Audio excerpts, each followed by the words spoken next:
오늘 설교 본문은 사도행전 14장 8절에서 15절입니다. 하나님의 말씀을 읽으니 잘 들으시기 바랍니다. 루스드라에 발을 쓰지 못하는 한 사람이 앉아 있는데 나면서 걷지 못하게 되어 걸어본 적이 없는 자라. 바울이 말하는 것을 듣거늘 바울이 주목하여 구원받을 만한 믿음이 그에게 있는 것을 보고 큰 소리로 이르되 내 발로 바로 일어서라 하니 그 사람이 일어나 걷는지라.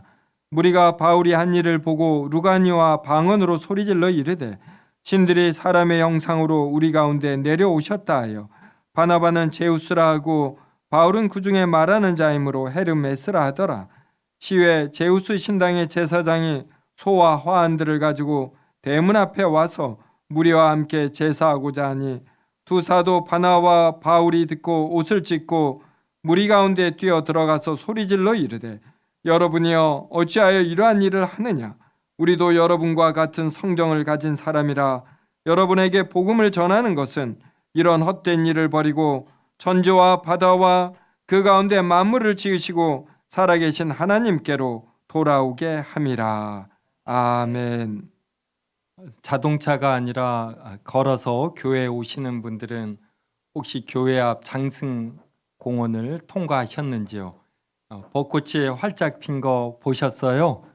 네, 꽤 나무가 많지는 않지만 그래도 상당히 아름답지요.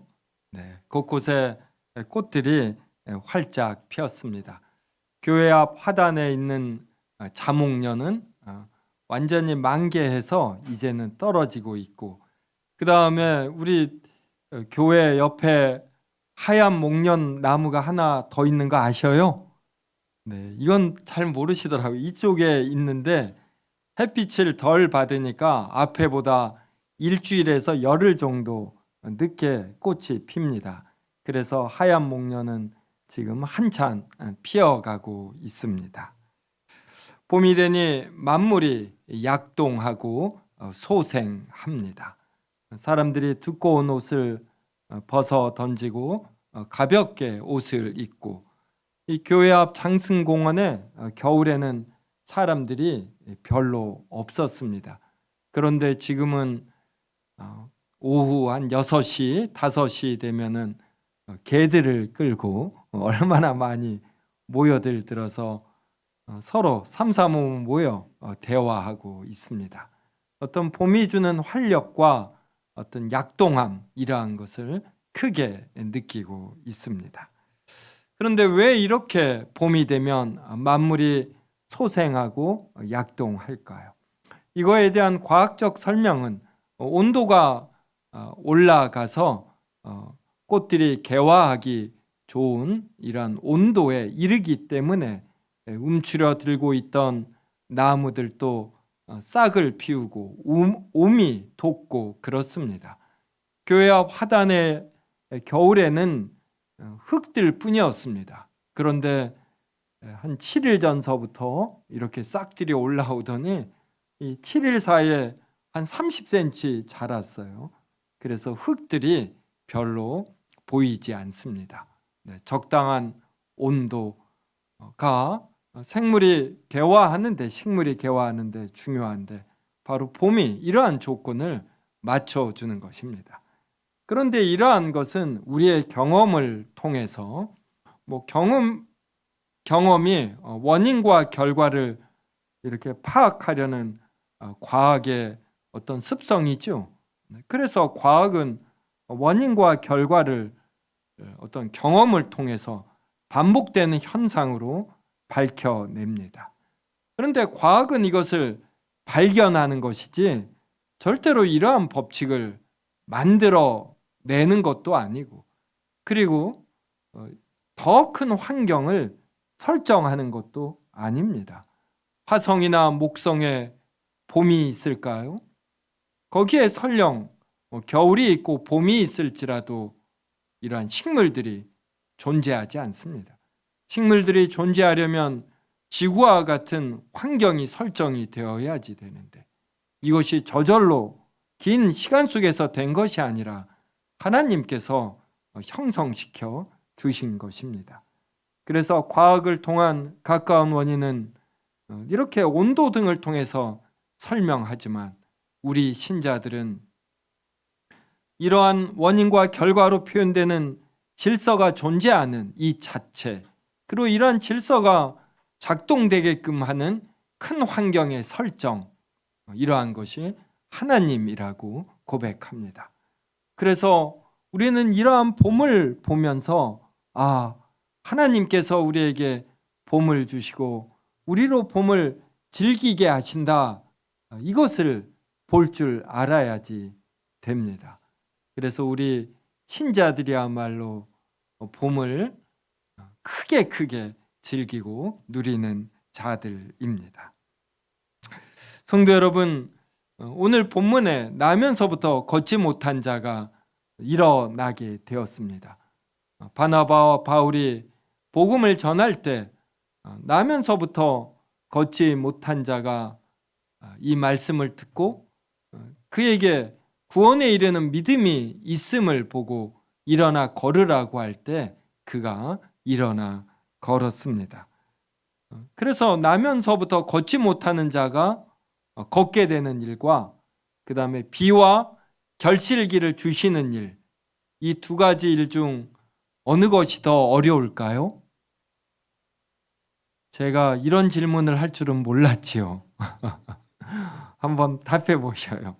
나면서부터 걷지 못한 자가 걷게 되는 것, 그리고 비와 결실기가 있는 일, 어느 것이 더 어려울까요? 네. 이 나면서부터 걷지 못하는 자가 아주 의료기술이 낙후된 그러한 나라나 지역에 있다라면 그들 중에 일부는 발달된 현대 의료 기술을 통해서 고칠 수 있는 부분이 있습니다. 그래서 이 원인과 결과가 파악이 된 의료 기술이 있다라면 여기에 해당되는 이제 일부 나면서부터 걷지 못한 자는 걷게 돼요. 그래서 나면서부터 걷지 못한 자를 걷게 하는 일은 현대 의료 기술로 어떤 일정 부분은 해낼 수 있습니다. 그런데 17절 보십시오. 17절. 그러나 자기를 증언하지 아니하신 것이 아니니 곧 여러분에게 하늘로부터 비를 내리시며 결실기를 주시는 선한 일을 하사 음식과 기품으로 여러분의 마음에 만족하게 하셨느니라 하고. 그래서 비는 하늘에서 내립니다. 하늘에서 비가 내리려면 물이 하늘로 올라가야지 돼요. 그 다음에 이 대한민국 전역에 비가 내리는 때가 있습니다. 이 비의 양이 얼마나 많습니까? 그래서 비행기를 총 동원해서 하늘에서 물을 싣고 가서 뿌려도 한반도 전역에 비를 뿌릴 수가 없어요. 설령 뿌려도 이 뿌리는 시간이 1분을 넘지 않을 것입니다. 그래도 이것은 비행기를 통해 어떻게 해봅니다. 근데 이 결실기를 보셔요.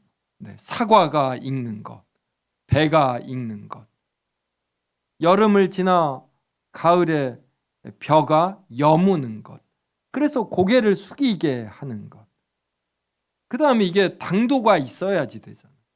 그래서 맛이 있어야지 됩니다. 이러한 일을 우리가 어떻게 합니까? 엄마의 태에 아이가 잉태되어 자라는 것, 이걸 어떻게 사람이 합니까? 그래서 비와 결실기, 이것은 정말 힘든 일이에요. 그제 김주현 전도사님하고 점심을 먹고 이사 오셨잖아요. 그래서 이사 축하 기념으로 점심을 먹었습니다. 오는데 벌써 이 꽃잎들이 떨어져 있어요. 제가 또 꽃잎 하나 주워서 저는 봄이 되면 한번 만져봅니다. 이렇게 관찰해보고. 컴퓨터, 스마트폰, 우주선을 만들어도 이 꽃잎 하나를 못 만들어요. 생물과 무생물의 경계가 건널 수 없는 간격입니다. 그러니까 최첨단이 이 꽃잎에 다 담겨 있어요. 그래서 이걸 제가 한번 느껴보고 관찰하려고 제가 매년 하는데 잘 모르겠어요. 이게 참 신비라는 건 알겠지만 정말 신비니까, 신비라는 것은 모든 걸 공개합니다. 그래도 일의 시종을 모르는 거, 이러한 걸 우리가 신비다 이러거든요. 정말 꽃잎 하나가 신비입니다. 한여름과 초가을에 태풍이 옵니다. 초여름에는 잘 안 와요. 이게 적도에서 축적된 아주 이 더운 열기, 이것을 인해서 태풍이 발생합니다. 이것이 한반도까지 와요. 우리가 38선 그러지 않습니까? 적도 0도에서 38도가 되는 이런 한반도까지 올라옵니다. 이 태풍의 위력이 얼마나 되는지 아셔요? 우리는 어떤 위력을 나타낼 때 일본 분들은 억울하겠지만 히로시마에 떨어진 원폭, 이 표현을 자주 써요. 히로시마에 떨어진 원자폭탄이 너무나 위력이 커서 피해가 컸습니다. 그런데 이런 거 10,000개를 터뜨려야 한반도에 올라오는 태풍 하나의 위력이 됩니다. 태풍이 한 3박 4일 불지 않습니까?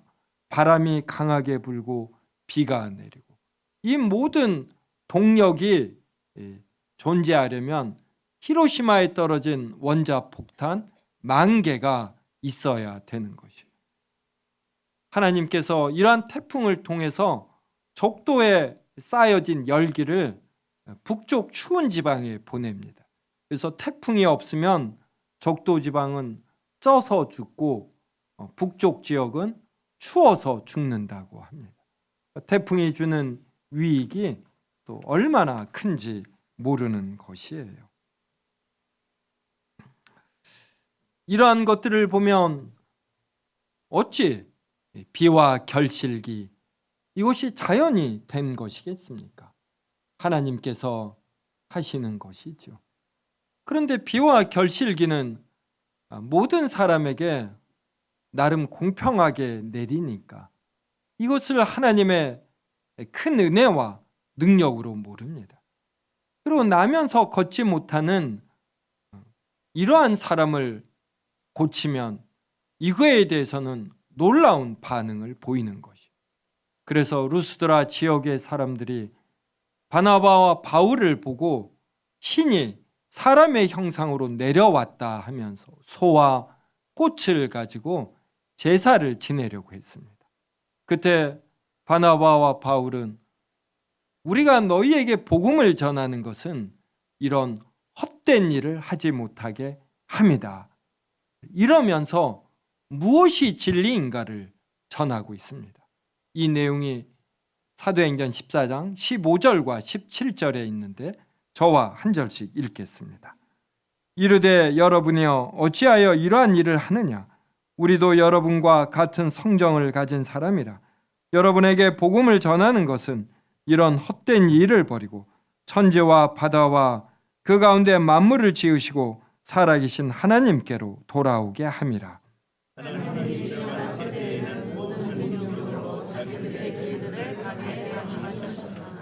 같이 읽습니다. 그러나 자기를 증언하지 아니하신 것이 아니니 곧 여러분에게 하늘로부터 비를 내리시며 결실기를 주시는 선한 일을 하사 음식과 기쁨으로 여러분의 마음에 만족하게 하셨느니라 하고. 그래서 15절 중간쯤에 보면 여러분에게 복음을 전하는 것은 이런 헛된 일을 버리고 천지와 바다 그리고 그 가운데 만물을 지으시고 살아계신 하나님께로 돌아오게 함이라. 지으시고 살아계셔요. 살아계신다라는 것은 지금도 창조하신 모든 것을 붙드셔서 운행하신다 이런 뜻입니다. 그래서 지금도 어떤 과일들이 있고 있어요. 그래서 가을을 기대하시기 바랍니다. 올 가을에는 사과값이 조금 떨어질 거예요. 그래서 17절 후반절에 보면은 비와 비를 내리시며 결실기를 주시는 선한 일을 하사 음식과 기쁨으로 여러분의 마음에 만족하게 하셨다. 음식, 우리는 음식을 보며 맛을 느낄 때 왜 맛을 느끼는가 이런 생각도 해야지 돼요. 하나님께서 맛을 느끼는 능력을 주신 것입니다. 그러니까 여기서 조금 더 생각하면 내가 무엇을 이렇게 느끼고 판단하고 어떤 계획을 세우고 이것을 의지를 갖고 행하는 이러한 자체가 하나님의 은혜인 것이에요. 이러한 모든 것이 살아계신 하나님, 여기에 들어가요. 하나님께서는 우리에게 인식을 주셔요. 인식을. 깨달음을 주십니다. 그래서 내가 무엇을 알게 될 때 내가 스스로 안다 이런 생각하지 마시고 하나님의 은혜를 주셔서 특별히 예수 그리스도를 알게 하신다 이러한 고마움을 갖고 하나님을 찬양해야지 되는 것입니다. 오늘 설교를 통해 전하고자 하는 것은 봄에 활짝 핀 꽃, 따스한 기온, 약동하는 만물, 이로 인해 사람들이 기뻐하는 것, 우리가 매일 하루 세 끼를 접하는 음식, 이러한 모든 것이 하나님의 능력과 하나님의 은혜로 주어진 것이라는 것입니다. 그래서 우리는 나면서 걷지 못한 자가 일어나는 것, 이것에 대해서만 놀라워하거나 하나님께 감사해서는 안 되고, 이런 봄을 보면서 감사하고 하나님을 찬양하고 누구보다도 더 크게 즐기고 누려야 한다는 것입니다. 그런데 우리는 별로 중요하지 않은 일에 갇혀 있습니다. 여전히 이 마음이 겨울인 자가 있어요. 스스로 지혜롭다고 생각하며 스스로 자신의 생각에 갇히는 것입니다. 이것을 떨치고 깨치고 나와 하나님께서 성경을 통하여 그리고 자연 만물을 통하여 알려주시는 이 엄청난 진리를 온몸으로 받아들이는 거예요. 이 교회 앞이 햇살이 오전에 얼마나 좋은지 모릅니다. 이제 지금은 벌써 약간 따가워요. 3월은 좀 춥지 않습니까? 이때 오전 10시경에 이 햇살을 제가 받습니다. 광합성 하듯이 온몸으로 햇살을 받아요. 이러하듯 우리가 온몸으로 하나님이 알려주시는 진리를 받아야지 돼요. 피폭되어야 합니다. 그래서 내 내면에 있는 나의 잘못된 생각들, 과거의 아픈 경험들, 상처라고 하는 것들에 갇혀서는 안 되는 것이에요. 그래서 신자야말로 봄을 더 크게 즐기고 누리는 자들입니다. 우울증 환자들이 사계절 중에 가장 힘들어하는 계절이 봄이라고 합니다. 다른 계절도 힘들겠지만 겨울은 다른 사람들도 움츠려 듭니다. 아무래도 춥고 그러니 실내로 들어가고, 그런데 봄이 되면 만물이 소생하고 약동합니다. 그런데 자신은 그러지 못하는 것이에요. 그래서 비교가 되니까 더 힘든 면이 있다라고 합니다. 그런데 신자는 이럴 필요가 없는 것이에요. 신자에게 있어서 예수 그리스도께서 우리의 주시라는 것, 이것은 단순히 이러한 문자적 그 사실에만 있지 아니하고 주께서 만물 모든 거에 있어서 우리의 주가 되시는 것입니다. 그래서 주께서 우리 안에 사시고 우리에게 진리를 주시며 이것을 인식하게 하시며 이대로 살게 하시는 것이에요. 그래서 신자는 봄을 더 크게 즐기고 누리는 자가 됩니다.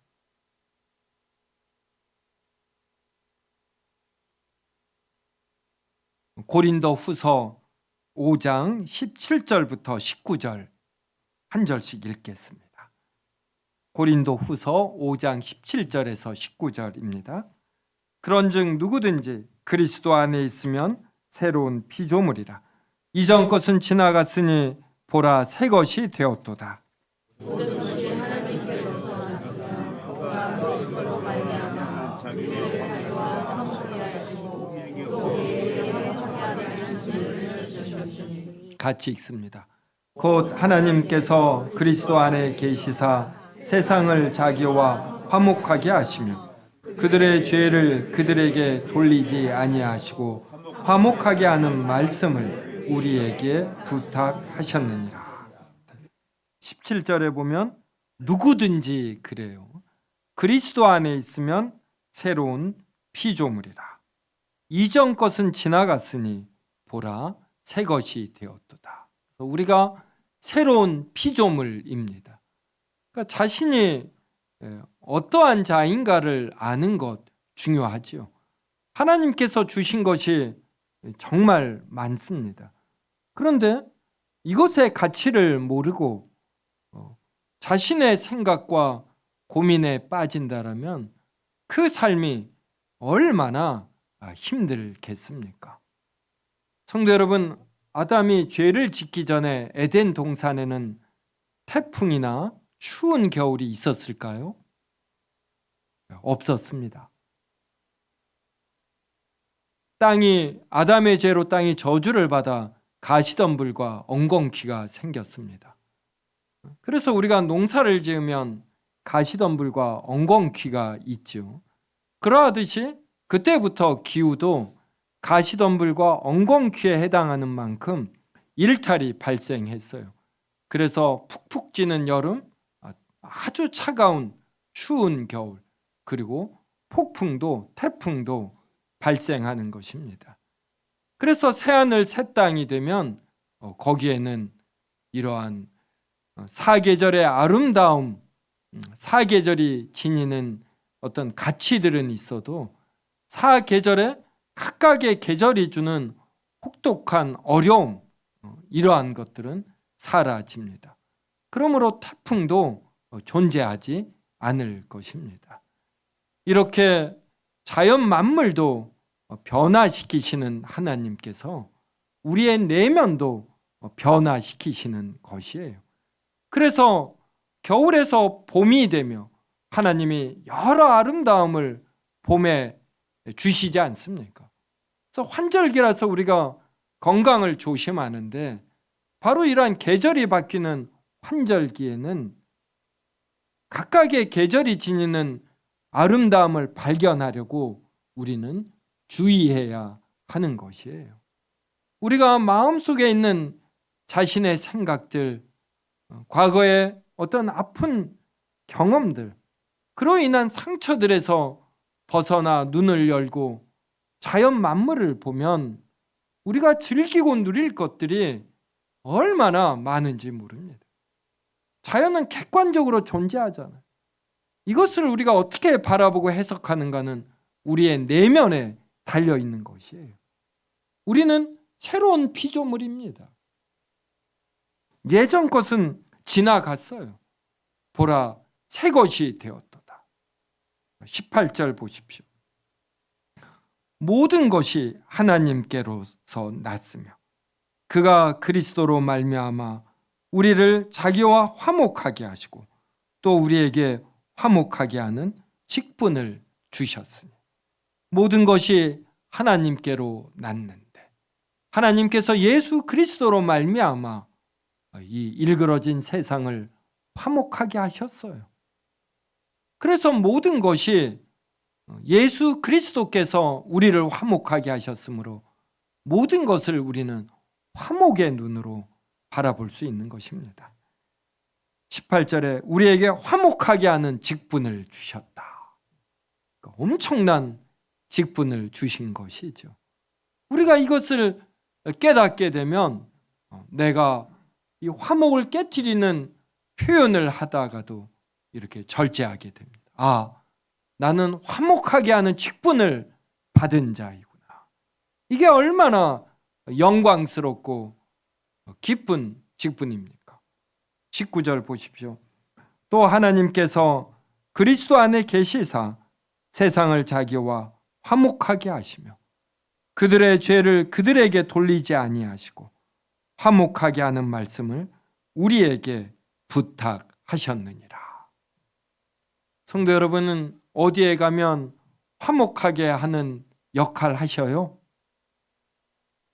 제가 보니까 이춘열 장로님은 최소한 간식 먹을거리로 화목하게 하시더라고요.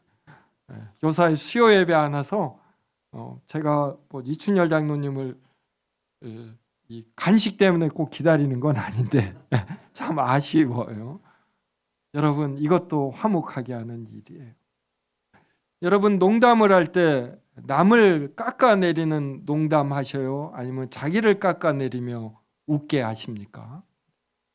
저는 종종 저를 깎아내리며 농담합니다. 그러면 어떤 분은 이걸 받아서 확인 사살하시는 분이 있어요. 네, 여러분, 농담에 있어서도 자기가 화목하게 하는 역할 할 수 있어요. 하나님이 자신에게 준 또 시간으로 또 어떤 정열로 우리는 이렇게 저렇게 화목하게 하는 일 할 수 있습니다. 무엇보다도 우리에겐 진리가 있어요. 진리가. 이 진리를 전하니 화목하게 하는 일을 하는 것이지요. 사람들은 세상 삶에 지쳐갑니다. 그리고 성공적인 삶을 사는 자도 피할 수 없는 건 늙음이에요. 늙음은 결국 소외를 가져옵니다.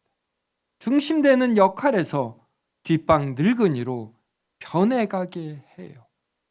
이러한 분들에게 우리는 예수 그리스도로 말미암은 진리를 전하지 않습니까? 그래서 신자가 자기의 정체성, 신분을 알면 활력이 생기는 거예요. 내가 어떤 물질에 있어서 적어도 사람을 화목하게 하는 일을 절대로 돈으로만 하지 않습니다. 어떤 진리로 하는 것이고 나의 따스한 마음이 담긴 따스한 말로 화목하게 하는 것이에요. 이러한 직분을 우리가 맡았으니 우리가 얼마나 영광스러운 자이고 축복된 자인지 모릅니다. 이러한 눈으로 다른 성도들을 보셔요. 그러면 이 삶이 또 만만치 않은 면이 있잖아요. 우리가 이러한 자세를 가져도 어떤 돈을 인하여 힘든 면이 있고 또 다른 사람과 견주어 좀 능력도 어느 정도는 타고나는 면이 있지 않습니까? 하나님이 적게 줘서 똑같은 노력을 했는데 누군 잘 돼요. 그럼 이것도 힘들지 않습니까? 또 갑작스럽게 직장에서 좋지 않은 표현이나 또 이런 강등이나 아니면 휴직하게 되면 이것도 힘들지 않습니까? 이러한 성도들을, 이런 사람들을 우리는 격려할 수 있는 자예요. 그래서 이 봄의 약동, 소생됨을 같이 누릴 수 있는 것입니다. 그러려면 우리가 먼저 누려야 하는 것이에요. 성도 여러분, 직장을 다니시는 분은 어쩔 수 없겠지만 시간들 내셔서 하루 정도 이런 꽃구경 가셔요. 여유가 되시면 2박 3일 가시기 바랍니다. 이런 건 절대로 낭비가 아닌 것이에요. 하나님이 봄을 주셨는데, 그리고 즐기라고 돈도 주셨는데, 이거 쌓아두지 마셔요. 이거 자식들 줘야, 돈 있으신 어르신들은 자식들 줘야 별 소용 없습니다. 줄 때만 약간 고마워하고 자기 처자식들 데리고 잘 먹고 잘 살아요. 그러니까 하나님이 주시는 거 이렇게 적당히 잘 누려야 이게 최고입니다. 그래야 자식들이 부모에게 더 잘해요. 내가 잘해야 떡고물이 떨어지겠구나 그러지. 부모들이 너무 아끼고 그러면 저거 다 나에게 당연히 온다 이렇게 건방져집니다. 그래서 우리가 봄을 풍성히 즐기고 하나님이 심어놓으신 아름다움을 찾아 발견하고 그래야 이걸 주변 사람들에게 전할 것 아니에요. 내가 먼저 새로운 피조물임을 이것을 꼭 아시기 바랍니다. 그래서 이러한 자세로 우리가 삶을 살면 내가 스스로 가둔 어떤 걱정들, 불안들, 염려들, 남들과 견주에서 오는 불안, 초조, 이게 모두 다 날아갈 수 있어요. 주님 안에서 그 누구보다도 열심히 힘차게 노력할 수 있는 것입니다. 이러한 삶을 우리가 잘 꾸려나가면 시간이 지날수록 우리에게 쌓이는 것들이 많아요. 이것이 의의 열매가 되는 것입니다. 주의 영이 계신 곳에는 뭐가 있습니까? 저도 지금 말씀을 고린도후서 4장인가 5장에 나와요. 주의 영이 계신 곳에는 자유가 있느니라. 자유가 있어요. 자유가. 성령님이 우리 안에 내주하시는데 우리가 무엇에 얽매일 게 있습니까? 우리는 자유로 부름을 받은 자유.